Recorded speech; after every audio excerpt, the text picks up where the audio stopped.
and we'd go out into the yard. But sometimes he would be far away, too, lost in a thick book about distant worlds. I'd say his name, and say his name, but when he was this far away, he'd either say nothing or tell me to leave him alone. But I was close enough to one thing. If I had a quarter, I could walk a half-mile to a general store and buy a pack of baseball cards.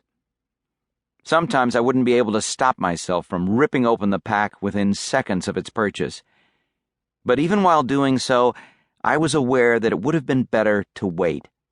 So most days I carried the pack home unopened. It was important to discover the new cards at home, as if in some way delaying the discovery until then helped define that faraway house as my home, as someplace special in the world. I switched the pack back and forth from my hands to my pocket as I walked, liking how it felt in both places. I liked to feel the waxy surface of the pack and the thin raised rectangle of hard gum inside. I liked to feel the sharp edges of the cards through the pack, too, and to imagine that they'd somehow never once been touched by human hands. When I got home, I went up to the room I shared with my brother. In the early years, I would do this in hopes that Ian would be there, so I could show him the new cards as they came to me. As the years went on, he was there less and less, and sometimes, even if he was there, I'd be able to tell that he was far away, and I'd take the pack to my side of the room without saying his name. As I write this, decades later, almost all the things that made that room my room are long gone. The poster of David Skywalker Thompson levitating his way to a tomahawk slam, the poster of Ace Frehley, his silver-painted eyes clamped shut, using his guitar as a phallic conduit for the infinite wonder of the cosmos. The magazine cutout of Cheryl Tiegs in a see-through fishnet bathing suit, walking straight toward me with a dreamy smile. All the various lint-covered objects made of Nerf. All the piles of hand-scrawled solitaire Stratomatic scorecards. The only thing that remains is the heart of the room, the box containing all the baseball cards I ever brought home, the box I've carried with me through my life. When I brought a new pack home, I pulled that box to the center of the floor on my side of the room, then I opened it so that all the cards I already had would be staring up at the ceiling, waiting to see who'd be joining them. Then, kneeling, I opened the pack. I wonder sometimes if the years have beaten all this out of me. Have I lost all trace of the direct path to happiness?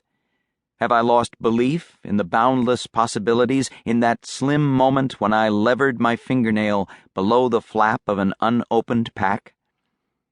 And in the tiny clicking sound of the flap disconnecting, and in the first strong whiff of gum, and in the first glimpse of some unidentifiable piece of a card, a swatch of grass in a photo on the front, a row of numbers on the back, and in the way I would always blur my vision as I pulled the white-dusted shard of pink gum from the pack so that I couldn't yet see any names or other identifying information on a card until I placed the gum on my tongue, and in the way the gum shattered into many pieces and then, after a moment, reformed into an improved version of itself.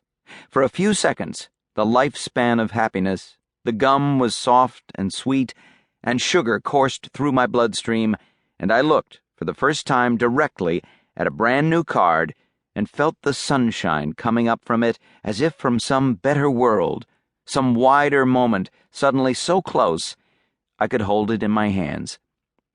Behold this card. Behold this world of drama and wonder. Behold the uniformed maestro at the center of everything, his head thrown back in awe, his arms outspread as if to proclaim, "Behold! Behold this maestro's singular mellifluous name, Rudy Mioli, doubled within and without the borders of the moment in flamboyant cursive and sturdy black block. Behold the similar doubling of the timid lowercase word on the maestro's chest by a thunderous uppercase echo from above, angels, as if somewhere just beyond the fringes of the